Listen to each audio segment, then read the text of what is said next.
Welcome in, everyone. We are so glad you're here. My name is Hong Win, and I'm with WGU's Career and Professional Development team.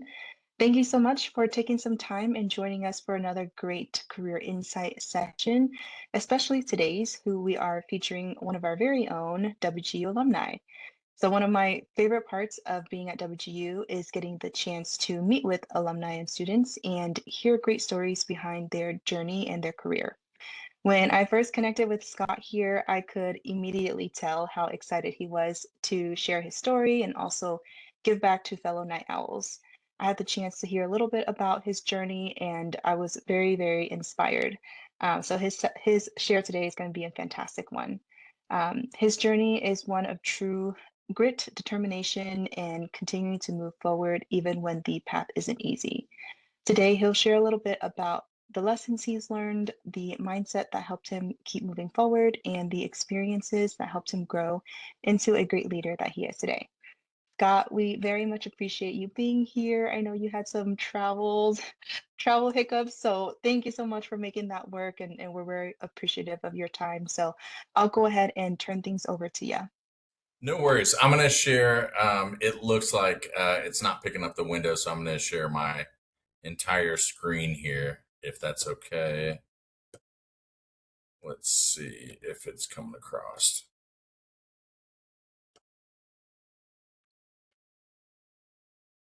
And then I'll do. We're let's just let me do.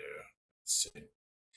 All right, guys. Let's power through this little PowerPoint presentation. Kind of my bona fides, but really what I'm interested in is how I can help you, and what I can give you to help move you forward in your journey with WGU. So get ready, get steady, bust them.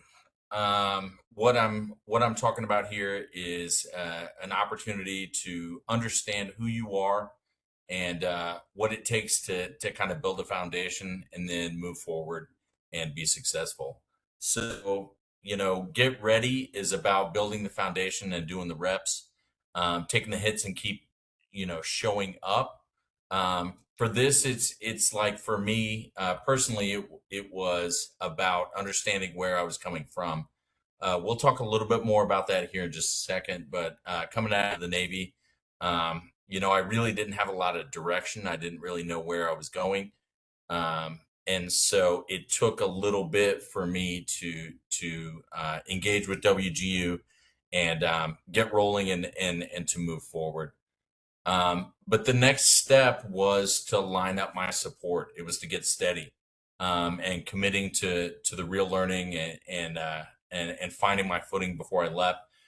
For me, it was my wife, Sarah. She was amazing to help me, get where I was able to move forward, and she really provided that foundation for me. And then when I talk about bust them, move forward. You got to take ownership. You got to make your move, and don't wait for permission to grow. You need to own it. You need to say, "Hey, this is how I'm going to define my life and how I'm going to move forward." And it's amazing that once you do that, once you take that ownership, and you're you know pushing forward, how many people are there for you and can help you move forward. So for me, it started in the Navy. I was Naval Special Warfare. I was SBT 22 on the special boat teams. And from A school to really the most challenging obstacles that the Navy had to offer me, the idea was on time, on target, and never quit. Just keep moving forward. And so this is where the foundation for me was poured. It was discipline, it was teamwork, and performing when it's difficult was really where it was at. Here's where things changed. I got out. I moved into the civilian world. Excuse me. And I didn't have a degree. I didn't have, I had a high school diploma, but I didn't have a degree. I didn't really have any skills that lent themselves to the civilian world. I didn't know, what to do. No transferable credentials, and I really didn't have any idea what, to do to begin and move forward. So I ended up working in a factory. I was doing quality assurance. I was on the line and making 19 bucks an hour. And it was a decent job, you know, uh, uh, no qualms about about that work. No disparaging notes about that. It was just tough. There was no going forward. And in the middle of that, in November of 2020, you'll see on the slide, um, COVID was just wiping through, was just rampaging through the entire factory, and ended up with wiping out our entire leadership. And so there I was, feverish. I mean, shaking. It was awful. And I was running a 330 person factory there, for a week. And then I got to the end of that week, and my paycheck was 500 and I think 34 bucks, 534, 19 bucks an hour. And I realized I have to make a change. I've got to do something different. And that's where WGU came in and really changed my life. So what I would say is, for any of you who are going through this, line up your foundation. Get your family involved, get your support network, and get them aligned with your goals, and then you're able to commit to the real learning. The degree, the reps on the job, and my Lean Six Sigma, which I'll answer some questions about that if you guys are curious. But those are the things that really turn my experience into credentials, and then ultimately into better wages, a better life for me and my family, and that sort of thing. So I came through. I got a degree in business administration first. Excuse me. Sorry, I need a little coffee. So I got a degree in business administration, my bachelor's, and then immediately went into the MBA program because I really, really loved what WGU had to offer, and how the learning dovetailed into my lifestyle. And so I immediately went through and got both. My first role after I got that was a quality and continuous improvement manager at SafeFleet, which is a company that does fleet solutions and safety protocols and that sort of thing for fleets. But immediately I went from 19 bucks an hour to about 100K. That I don't know where you are in the US, but I can say that, that's a significant amount in Kansas City. If you were on either of the coasts, that would be more equivalent to about a half a million. I looked it up just the other day to kind of see what equivalent salaries would be in the coast in San Francisco or New York, and it's about a $500,000. So it's a big deal moving up. And then ultimately I landed here. I'm the director of fleet solutions at Velociti. What we do is a bunch of different safety protocols and lots of camera systems and that sort of thing for fleets. But the big deal is that really what I moved from was working on the factory floor into a leadership position. And the only way that I did that was through my education with WGU. Never would have been there without it. And so what I would encourage you to do is, get ready, get steady, and to bust them. Move forward and own your future. You have the opportunity right now to make a change and to get better and to improve the outcomes and the income for you and your family. And the only way that you do that is by owning it and by moving forward. And so there you go. Yeah. Let's see. Let me.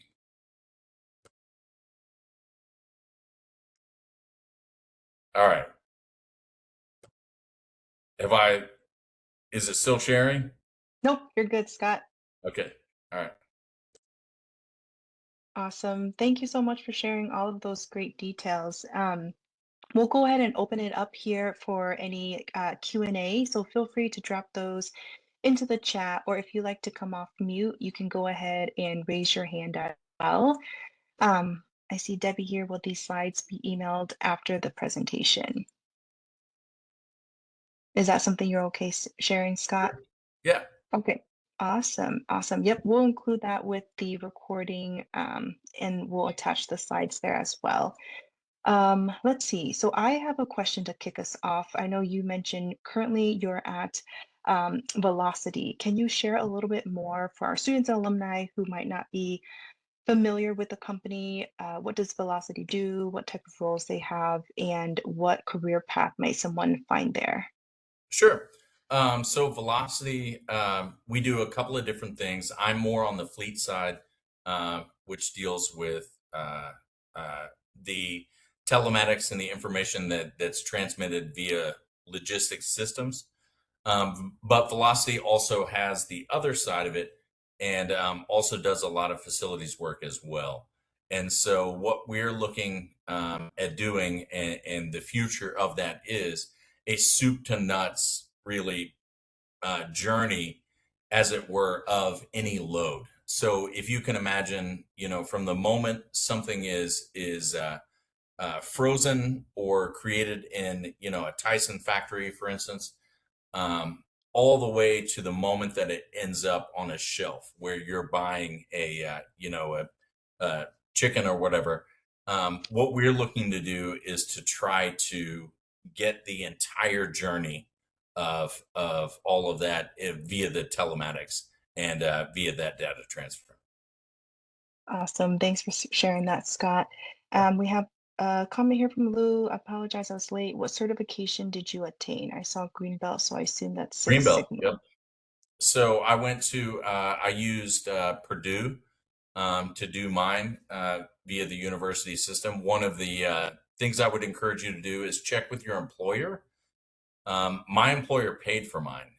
It's a few $1,000s to get the certification. My employer paid for it, and I way more than made it back for them because as a result of my education, one of the things I had to do was a project. And so my project was for my greenbelt was I analyzed the system of sealing that we were using on the roofs of the vehicles that we were creating. So, excuse me. Imagine like a FedEx vehicle or like a UPS vehicle, and they have that box truck, and then they have that translucent roof right above them. And so at the time, we were sealing that with a handheld device. We were using Sikaflex, which was like a semi-gelatinous substance, and then smoothing it around. And what I did was I analyzed that process for the company, and I found a 3M tape that could do the same thing. It could also seal. And then for my individual factory, we went from about $8 per square foot to about 73 cents per square foot for us to seal that. And then that was pushed out through the entire company and actually ended up being worth a few $1 million in change for the company. So yeah, they paid for me to go to Purdue and get my green belt, but ultimately it made them many, many, many, many more times back uh, when I analyzed that system and changed it. So Awesome. Thanks, Scott, yeah, and thanks, Lou, for the question. For all of our attendees, please feel free to put your questions in the chat. It can be anything related to career, application. Scott here has built his career around leadership from the ground up. And so anything that you have, any career insights, feel free to put that in the chat or raise your hand as well. We got another one here from Tasha. I'm in a similar situation where I'm restarting with nothing relevant to where I'm going. Sure. How would you or any of you recommend growing your network and finding opportunities as an early career student? Great question. Great question. What I would say right now is reach out via LinkedIn. Use the network that you currently have, and let people know that you are making a change. I'm often, surprised by how supportive individuals are, that we never would have known if we just, didn't ask for help. And so in this case, if you're moving forward, you're going to make a change. You're going to go outside the career or the path that you've been in the past. Let people around you know that that's what you want to do, and that you are expanding your horizons. You're going in a new direction. And then the other thing I would say is be bold. Go find somebody on Instagram. Go find somebody on TikTok or LinkedIn who is doing what you want to be doing in the future. Reach out to them and just say, "Hey, this is me. I'm young. I'm in the industry. I'm young to this experience, and so I could really use a mentor. I'm looking for a path in this industry." And what I'm often surprised about is that people are so willing to help, and people are so willing to mentor and to be there for other people, and to prop them up. And so, what I would say more than anything is be bold, own your experience right now, own it, go out there and make a connection that you think is maybe on the edge, maybe something that you never would have done before. Reach out, type someone a LinkedIn connect, and just say, "Hey, I could really use help. I'm trying to move forward in this industry, but I'm new. I don't know what to do.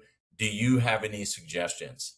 And I think what you'll find is that lots and lots of people are willing to help and willing to mentor. That's great. Thanks for sharing, Scott. Yeah, we hear that a lot is networking and making sure that you're consistently building your brand and kind of telling what that story is. So great question, Tasha. Thank you so much. Um, with the job market being a little bit tougher right now, if you were hiring for your team, other than networking or having a polished LinkedIn, what else would you be looking for when it comes to a top candidate? AI skills. Mm, It's tough, and I know a lot. So many people are like, I don't want to hear about it anymore. But it's just truth with what I'm dealing with on the ground. I've been able to, with a lot of my technical writers on my team, the guys who do write installation guides and that sort of thing, we've been able to, 3 to 5x their output based on using AI. And so, if I were going, if I were looking at somebody coming in, one of the things that I would really want somebody to be able to say is, "This is how I use it. This is how I leverage that, and this is how it helps me." And so, what I would say is definitely like AI skills right now, very, very hot button issue. Yeah. mhm. Yep. In a lot of our sessions, AI tends to come up as a question. Um, would you have recommendations on where students can get started or resources, Yeah. websites, things like that? Yeah. This is the coolest part. Um, Ask AI to help you. That's what I would say. It sounds a little bananas, but follow me here. Go in and say to Claude or to ChatGPT or whoever you're using for your AI, and say, "I want to learn over the next 30 days I want to learn how to leverage this in my chosen profession and let it guide you. Let it tell you more about what AI is able to do and how it might fit, how it might dovetail into your profession. That's literally how I did it myself.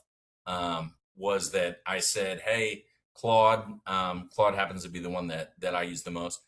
Uh, help me understand in my role as the director of fleet solutions at Velocity. Help me understand more about how I can leverage AI um, to be better at my job." And one of the first things that it taught me, which I was really impressed with, was it would go into my email box and prioritize my communication, which was super super cool. One of those things that I had never thought of, but that Claude, kind of identified and said, "Hey, you're a busy individual. You've got lots and lots of travel, so you need to prioritize your emails and respond to those most urgent." And so it wrote me a prompt, and it's one that I run now daily. And it goes through my email inbox. It prioritizes the emails that I need to respond to. But that's what I would say is ask it to help you. Ask Claude or Chat GPT or whatever to analyze your workflow and what it is that you do and see how it can help you. Awesome. That's great advice. Next one here from Hank. What would you tell a transitioning service member who feels like they don't belong in a room full of civilian professionals? We don't. Period. It's going to be tough. I'm just let me shoot you straight here and be honest. It's difficult.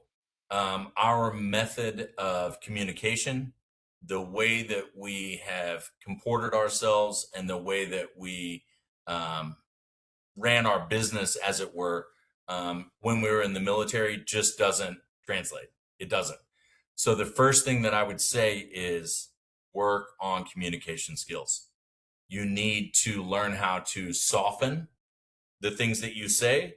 We don't give orders anymore. When you become a civilian, it's a different thing. We don't give orders, and that really the way that we communicate sometimes can be seen as abrupt or brash or conflictive, even in some cases. So, what I would say is, when you're transitioning and you're becoming a civilian, that's the first thing to work on. Really learn how to soften your communication, learn how to keep mo- you're going to be valued because of who you were in the military, because you drive forward, because you are that individual who is given an order and just pounds it and moves forward. Don't lose that. What you do need to lose is the abrupt communication that we use in the military. You really got to soften that. You've got to be a better listener and kind of change a little bit about how you push forward with your team. In that you want to lift people up rather than deliver orders. And that Mm, was really hard for me to learn. It took a while. I'm still working on it, to be honest. Um, it was a change in the method of communication that was really critical and at times was difficult. Does that help? yeah, I think that was great. I think just a Okay. reminder that there are good things that you learned, but kind of Yeah. reframing some of those approaches in terms of like a corporate setting. So Yes. thanks, Scott, and thanks, Hank, for that question. Tasha here, do LinkedIn learning courses and outside sources have any credibility when learning AI?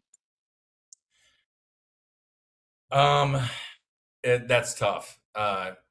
Yes and no. I wish I could give you a more clear answer, but every one of those things that you can stack up on a resume absolutely is a good thing. It's a good line item to put on there. You should be consistently learning and consistently finding new venues to improve your skills.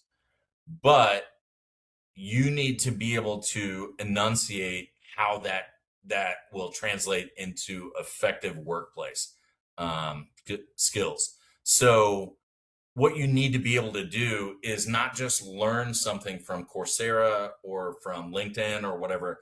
You need to be able to say, okay, this is what I learned, and this is how it's going to make me better at this job or this profession.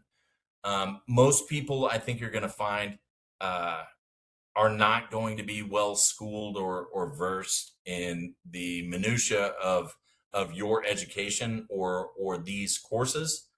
What you need to be able to do is to take that and tell somebody, this is how I'm going to use, the knowledge I gained and apply it to this situation. And so with every one of those, and I would absolutely encourage you, please keep, learning, please keep, plugging forward and doing that. But as you're going through that course, also you need to be planning for, okay, how do I tell my boss how this is valuable? Does that make sense? Yeah, thanks, Scott. Yeah, I think some of our alumni have mentioned being able to take on side projects and using that to show what they've learned. So I think with AI, that's a good opportunity as well. So documenting that helps you learn how to showcase your projects from start to finish, and then also be able to share like, yes, I learned XYZ from this course, and here's how I used it, and here's the impact that it made. So that's a great advice. Yeah, I really like this perfect, question. perfect. Yeah. Next one here, great question from Darcy. When did you feel ready to start applying for roles you wanted, and who did you go for a gut check to reassure that you're ready? I didn't. Never. You will never, ever feel ready. You're never going to feel prepared enough. You just got to reach. You got to go for that brass ring because we all suffer, I think, from imposter syndrome, wherein we think, oh man, I'm not smart enough, or, I don't have enough skills, or, whatever it is. We are self-limiting for the most part because of our lack of confidence in some of those ways. So what I would say is find the job that you really really want and go apply for it. Let them tell you no, because what I found over and over again was that I was the one who was limiting my experience or my intelligence or my ability to contribute. I felt like I didn't belong, like I wasn't smart enough, or I didn't have the right degree or the right pedigree. And then once I got in the room and I started just working, just churning it out, I found that people really valued my input. And so, to answer your question, no, you're never going to feel ready ever. That doesn't mean you shouldn't apply. As a matter of fact, that's the moment when your humility is telling you, um, this is the moment. This is own grasp the ownership there of that moment, and push forward. Apply for a job you don't deserve. Apply for the job that you think you'll never get, because you don't know what's on the other side or how they're evaluating that sort of thing. And take that feedback. If you don't get there, learn from it, but keep pushing forward. Test your limits over and over and over again. My experience has been that most people are limiting themselves rather than being limited by the workplace or by their job opportunities. Most people are just afraid to try. So I would say reach out. This is your moment. Hmm. I love that. Thanks for the reminder, Scott. Yeah, I think a lot of times we're like, oh, we're not 100% qualified, or like you mentioned, the imposter syndrome sets in, and so we limit ourselves. But I think just the reminder that if you apply, the worst they can say is no. Yeah. And it's an opportunity to learn, to kind of gauge where that gap is, and then continue reaching for the ambitious stuff. So thank you for that question, Darcy, and great answer there, Scott. Any other Darcy. questions, please? Oh, sorry. Oh, go ahead. If I may, Go ahead. one more thing I want to say, Darcy. I was working on the factory floor. I was there. I was making 19 bucks an hour, which is a decent wage. Nothing wrong with that. Um, but I knew that I had something else. I knew that I had potential to go somewhere else. And the thing that was limiting me at that time was the lack of a degree. So for me, WGU, dovetailed right in there perfectly for me to do that. But what I found was that it was just a handshake. That degree was moving me forward, um, but it wasn't really the limiting factor. What had limited me before was my own lack of confidence, my own lack of fortitude to just push forward and ask for that job. Where Darcy, wherever you are right now, push forward. You've got something special. You recognize it because you're asking the question. Ask for the raise. Ask for the promotion. Push for it. And I think you'll be surprised with what people come back with, um, because over and over again, I found myself to be the most limiting factor when it came to success. Awesome. Thanks, Scott. Darcy says, what's the best advice you can give for interview prep? And what's one thing that has helped you stand out? AI, use it. So go into your AI right now. If you're getting ready for an interview, go in and tell it to grill you. Go in. I'm a big fan of Claude, so I'm going to reference that. But honestly, use ChatGPT, Gemini, Copilot, whoever you use, and say, here's my resume. Upload that, make that an article so that it can examine that, and say, here's my resume. Grill me as though you are doing a panel interview. And I think what you'll find is that it will run you through lots and lots of questions that will push you to examine yourself and your contributions to your work, and will allow you to find value that you didn't even know you had to offer. Um, so that's what I would say is use AI to push you. And one of the things that you can go in there and you can ask it to do is say, grill me, you know, put me, rake me over the coals here. Tell me where my resume is failing. Tell me where, my skills are lacking, and it will review that, and then you get an opportunity to help, to really bolster that, or to look and say, hey, this is someplace where maybe I should go, do a Coursera or a LinkedIn. Maybe my business communication skills are lacking, or maybe my Excel skills are lacking, and I need to do a course. Let AI grill you and find the holes in your game, and then bolster those. Thanks for the question, Darcy. I know you talked a little bit about imposter syndrome and, Mhm. using kind of some of the resources and just being a little bit more confident. Do you have any other advice when it comes to imposter syndrome? Maybe books that you read or just practical things that Yep. you tapped into to kind of help you leap from, your entry position into leadership? It's a great question. It's a great question. I just finished a book called Grit, by Duckworth, Angela, I think Duckworth was her name. Um, and then there are a few others. Admiral McRaven from the Navy wrote a few books about, pushing forward and going from the worst ship in the Navy to the best ship. Jocko Willink, who's a guy I served with actually in Iraq, he and Leif Babin wrote a book called Extreme Ownership.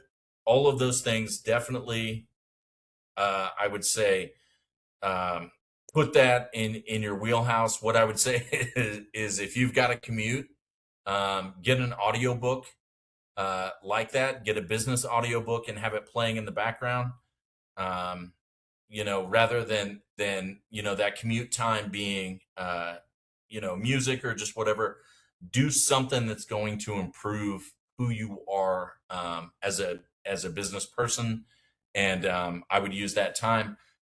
Most of all, what I would say is stand tall, look right in the mirror, look right into your own eyes, and start to feel value and love for yourself.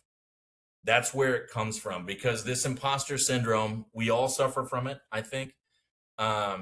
It's a real thing, that comes from, too much social media, too much. I look on TV and I see all these beautiful people with these perfect bodies and these perfect lives, and I feel less than.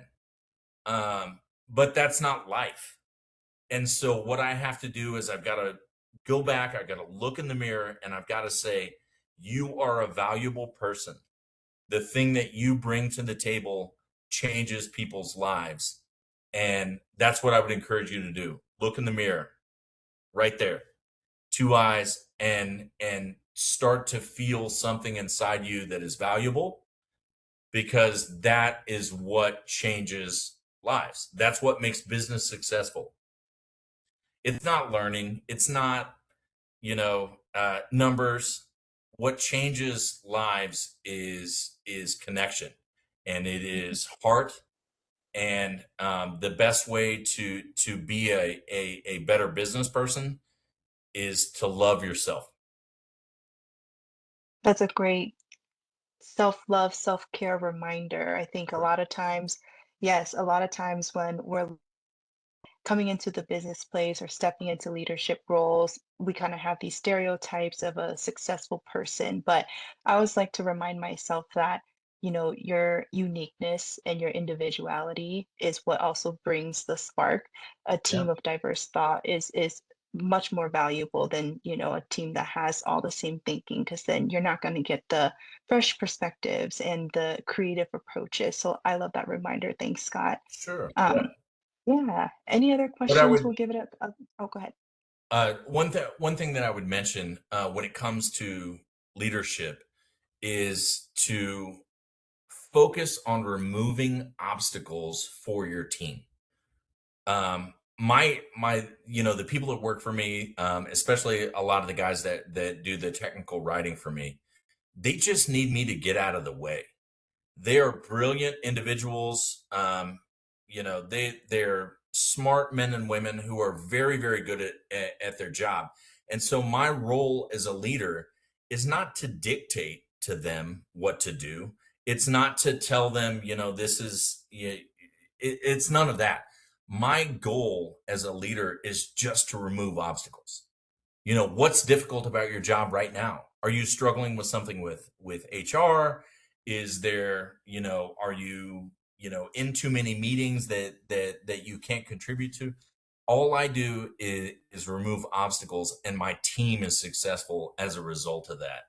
And so when it comes to leadership, I think one of the biggest lessons that I wish to impart would be, it's not about you. It's not about Mhm. me as a leader. It's about removing obstacles for my team members to be successful on their own.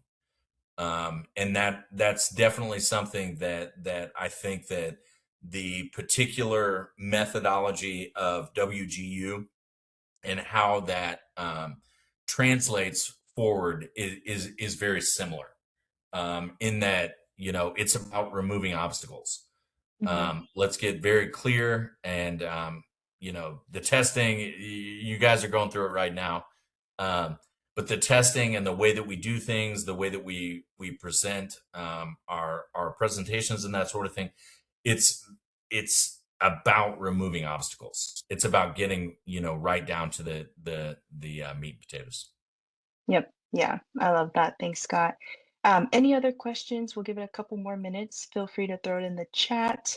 Um, I know you talked about, moving into these leadership roles. Mhm. I'm curious to know if there were positions that you applied for that maybe you were really hoping to land, but then got the decline or the rejection emails from them. Yep. Did you ask for any feedback, or what did you maybe learn from those roles that said no? So, and I'm so glad that you asked this, because that is definitely where I learned some things in not only humility, but also like how to tighten up my game.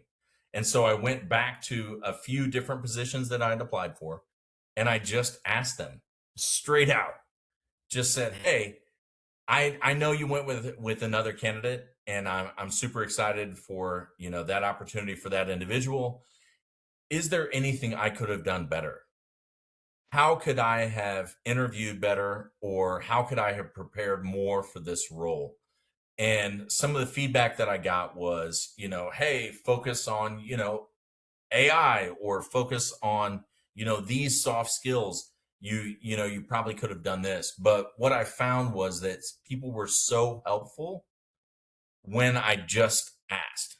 I had to be bold enough to say, hey, I didn't get the job, but I want to be better.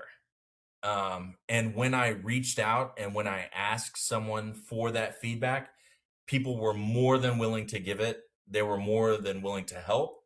And what I also found is that they were also, helpful in finding other opportunities for me, that fit better with my skill set. Yeah, yeah, I think that's a great reminder. A lot of times when, you're constantly applying and you're getting the declines, it could be discouraging. I think we tend to Sure. forget, if they said you were a runner-up or you were one of their top three candidates, that's really impressive, out of a Yeah. pool of, I'm sure, hundreds, maybe even thousands. And so being able to ask for that feedback, and like you said, that's where you really got to learn and apply it for the next role. Those are great reminders. Let's see Having been on here. this side, one of the things that I would say is, having been on the hiring side of those situations, I would say this: do not give up. The first candidate may not make it through. There may be some hiccup, there may be some change. Maybe that first candidate that they were, going after, or that we were trying to hire, may have just been, trying to do a salary hike at their current position. Do not give up. Stay persistent, because that will register with whoever's making the hiring decision. It will grant you opportunities that you didn't even know existed. And so, what I would say is you go after a job, apply for the job, whatever it is. Apply for something that you think you don't deserve, and that is twice the salary that you're currently making. Go for that job, and then ask them, if they don't hire you, what could I have done? How could I have gotten this role? How could I have prepared myself better? And how could I have been the one that was your number one candidate? And for being on this side and hiring, I'm going to tell you that when I see people who are persistent like that, who just go after it and are truly about improving themselves, and they stick with me. I remember Mhm. them. Yeah, that's a great reminder. Especially if you're working in like a smaller city, a lot of the Yeah, recruiters, a lot of the hiring managers very much know each other or are connected. They'll attend events so true. together, things like that. So if you're the top second or top, five candidate, and you don't get an offer for their role specifically, they can be chatting with another leader and they might have an opportunity that comes up and they'll be like, oh yeah, actually I Yeah. interviewed a really great candidate, and we had someone else that we considered, but this person would be, a great person to interview. So those are really, really great reminders. Um, This world is shockingly small. Um, yes. I run into people. I have connections with people. It really, I'm surprised all the time, with how how small it ends up being, which should teach you two things. One, don't give up. Two, always be nice. Because you never know. You never know who, the person is that's going to be in a hiring position later, or who's going to be promoted. Make sure that you make connections and that you have real personal interactions with everyone that you possibly can, because I'm totally shocked by how small the business world is. Um, just recently, this is a little anecdote, but so I got hired to this new position. So I'm working at this position, and I ended up on a job site in San Jose with this guy who's an electrical engineer. And so I'm talking to him, and there's like, I could definitely feel like there was like I know this guy from somewhere, but I couldn't really remember it. And so, anyways, I was getting ready to run out for some tools, and I said, "Hey, give me your number real quick, so I can call you if anything comes up." And so I start typing his number in. He came up as a contact, and I realized we had worked together on a different Amazon project, a couple of years before, and it was just a perfect example of the fact that it's a small world, and the positivity that you push out will come back and will reward you later. And that's definitely what it was with this guy. We had a great relationship before. We had totally forgotten that project, but we had worked together well in the past, and so this positivity, it moved forward. Um, Hmm. so yeah, yeah, yeah. Awesome. Thanks, Scott. We have a question here from John. What are some obstacles you help remove in your capacity as a leader? Sure. Um, Great question. The most common obstacles that I remove are time constraints. What I try to do is I need to try to make sure that if one of the team members that I have working for me, if they're in a meeting, they need to be contributing. If they're not contributing to that meeting, they shouldn't be there. They shouldn't waste their time. And so many times, what I'm doing is I'm evaluating where my team contributes and where they don't, and then removing any time constraints, because there are so many Zoom meetings, so many Teams meetings. We just get added and added and added. And, my guys who are out in the field, I'm pulling them away from an install, or pulling them away from work on an actual vehicle to attend one of these meetings. So I need to make sure, if I ask you to attend a meeting, it better be important. So many of these things can be summarized. One of the things I've really valued is the note takers that can attend meetings for me. And then, when it comes back, I can push that out to one of my guys and say, "Hey man, don't waste an hour going to this, just read the notes later." Awesome. Thanks, Scott, and thanks, John, for that. Another question here from Darcy. As someone with core certifications and a strong portfolio, but no relevant experience yet, and still a year out from finishing my bachelor's, should I be focusing on internships or full-time roles? Uh, it's tough to say. I would say a little bit of that has to do with where you are in the country. Um, has to do with, if you're on the coast, internships are more valuable than I would say they are in the Midwest. Uh, but right now, what you need to, I think, be focusing on more than anything is building your own confidence. You have the certifications, you have the degree, you deserve the job. So don't focus, I guess I would say, on those things that make you feel less than. Instead, try to build up your network and the people who are around you into that next position. So whether it's internship, full time, I mean, that's really hard for me to say, because it's so dependent on geographically where you are, what industry you're working in. What I would say more than anything is focus on your soft skills, focus on your leadership and your confidence, and focus on your ability to present and sell yourself.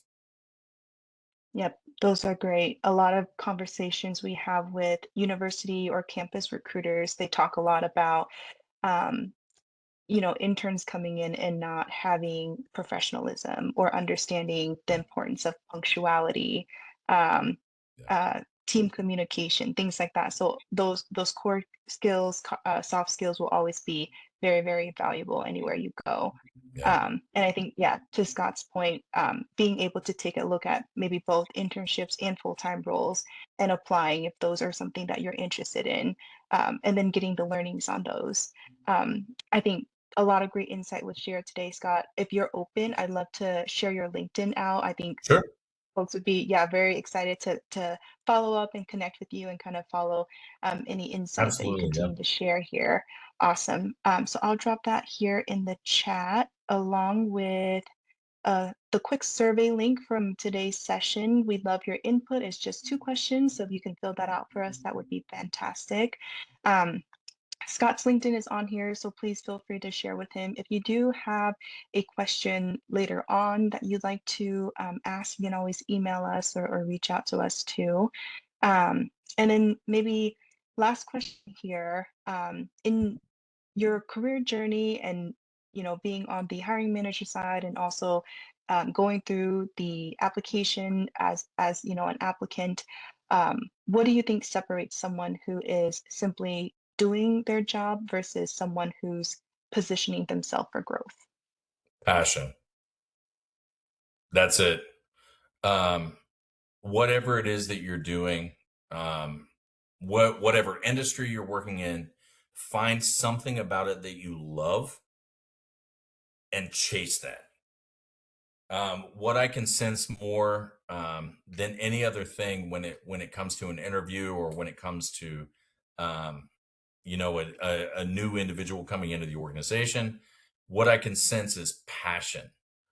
If somebody is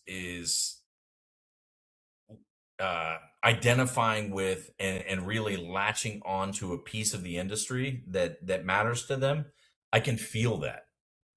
I think that when I see that, it translates into, okay, this is somebody who I can mold on my team, who can identify with what we're trying to do, but they have found something that they love about what we do, and that's very exciting to me.